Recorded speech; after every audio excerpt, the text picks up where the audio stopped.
Michel Goya, la Russie a des capacités de démonstration de force, elle subit aussi des coups. Et quels coups? Ce qu'elle a subi en Afrique, avec, semble-t-il, une intervention des Ukrainiens, mais pas seulement des Ukrainiens, est tout à fait spectaculaire. Wagner, le sang de Wagner a coulé de façon très considérable.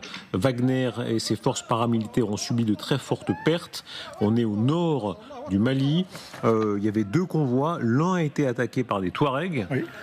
Beaucoup de voix ukrainiennes revendiquent l'aide apportée par les Ukrainiens aux Touaregs. Il y a eu ensuite une seconde attaque qui viendrait des islamistes. Ce qui est certain en tout cas, c'est que Wagner subit un coup tout à fait historique à son échelle. Il perd même un certain nombre de figures. Il y a une figure de direction importante qui a été tuée. Il y a aussi un des principaux propagandistes russes qui s'appelle Nikita Fedianin, qui faisait partie d'un de ces convois, qui est mort. Oui, alors on est à Tinzaouaten, c'est petite ville touareg dans le nord du Mali, près de la frontière algérienne, où l'armée malienne, les forces armées maliennes et Wagner, ex-Wagner, sont tombés dans une embuscade. C'est la plus grande défaite, en tout cas, des forces armées maliennes et de Wagner au Mali. Y compris des têtes, hein. On voit ici, oui. Donc à droite, on a des dirigeants, et à gauche, Fedianin, oui. Dont le corps, semble-t-il, a été reconnu. Il ne faut pas le conditionnel, mais en tout cas, la perte est tout à fait vérifiée. Oui, donc des pertes et des prisonniers. Encore une fois, vous avez 15 prisonniers russes qui sont quelque part dans le désert, le désert du Mali. Alors, bien évidemment, on a invoqué la main de l'Ukraine. Alors c'est peut-être aussi un moyen de justifier, d'excuser une telle défaite en disant voilà, non, les Touaregs ne sont pas capables eux-mêmes d'un tel professionnalisme. Bon, je doute un peu, mais c'est peut-être vrai, effectivement, puisque pour l'Ukraine, l'Afrique est notre front aussi. On se souvient des actions des forces spéciales ukrainiennes au Soudan. Là encore contre Wagner.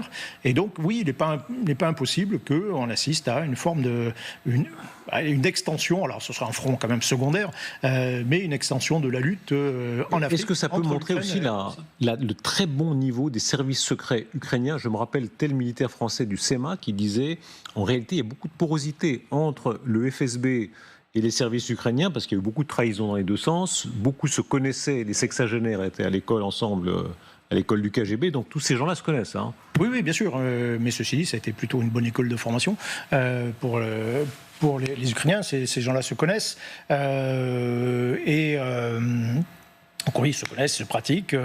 C'est un élément important quand même malgré tout, ce front africain, parce que c'est aussi une grande source de revenus pour la Russie, de revenus licites ou illicites par les trafics d'or via les Émirats Arabes Unis par exemple, et donc on s'attaque un petit peu au portefeuille en s'attaquant aux intérêts russes en Afrique. Est-ce que là, on serait peut-être, ça serait peut-être bienvenu peut-être de coopérer au moins discrètement avec les Ukrainiens J'allais vous poser la question, est-ce que les services français ont pu donner une aide discrète? Tout à l'heure sur ce plateau, vous vous réjouissiez de la mort, vous disiez bravo Israéliens d'avoir tué, s'il est mort, Fouad Chouker, qui est donc ce dirigeant du Hezbollah qui a du sang français sur les mains.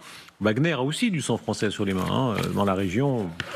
Oui, enfin ils sont bien sûr, ce sont des adversaires très, très clairement identifiés, mais si on peut aider les Ukrainiens, il ne faut pas se gêner, très, très clairement. De toute façon, on aide les Ukrainiens, par principe, on aide les Ukrainiens. Donc on les aide en Ukraine, autant les aider aussi en Afrique. Ouais. Là, d'ailleurs, le bras de fer n'est pas si loin. Il faut rappeler, ça a été le cas notamment au Mali. Wagner et les Russes sont là d'où les Français sont partis, dans bien des cas. Oui, bien sûr.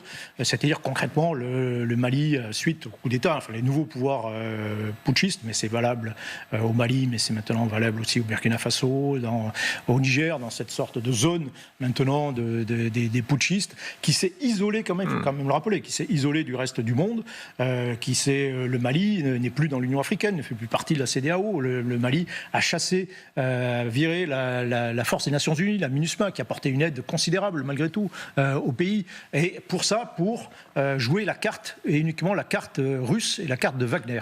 Et depuis cette époque, en réalité, la situation au Mali se dégrade, comme au Niger d'ailleurs, comme au Burkina Faso. La situation se dégrade considérablement. On n'en a pas parlé, mais l'armée malienne et Wagner sont quand même coupables d'exactions et de massacres Il y a des massacres, le village de Moura, peut-être pas 400 civils qui ont été tués, personne n'a jamais parlé.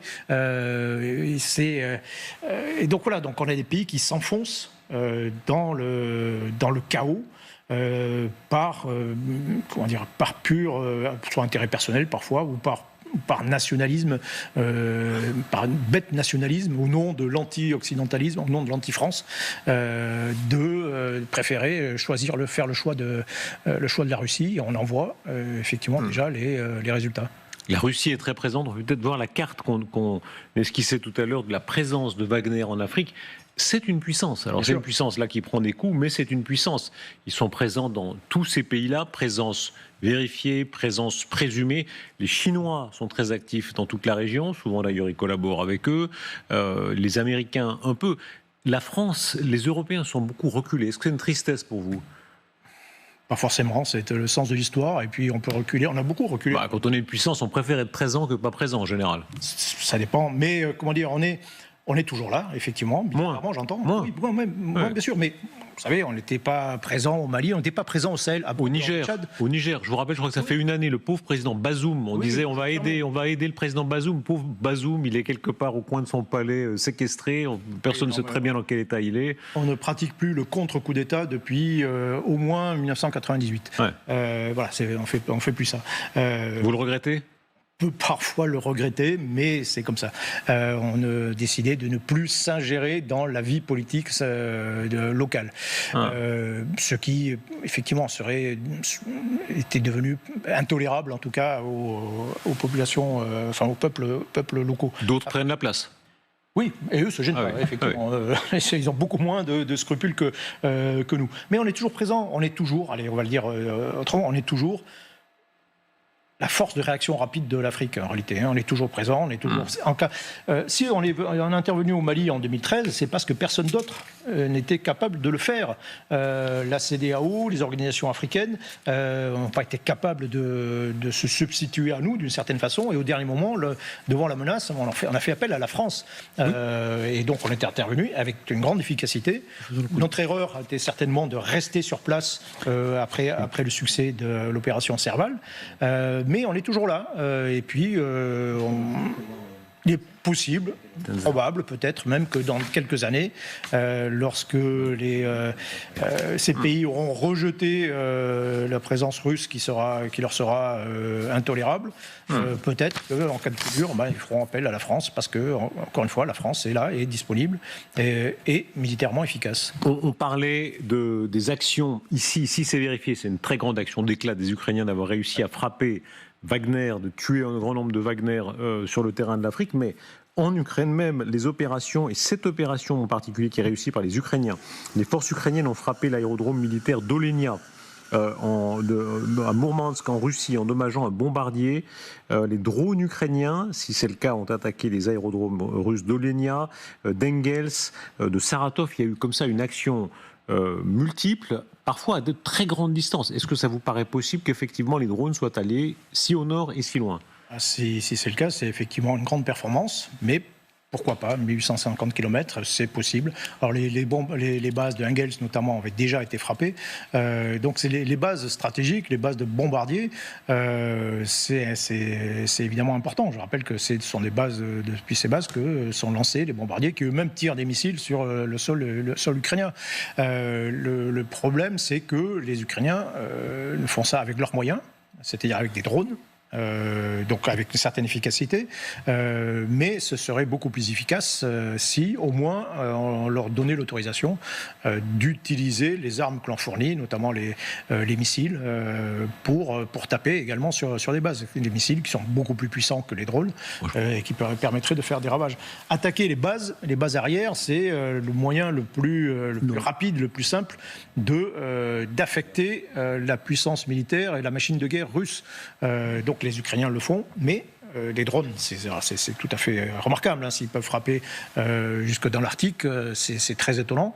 Mais avec les drones, ça ne remplace pas des missiles de croisière, ne serait-ce qu'en termes de port d'explosifs.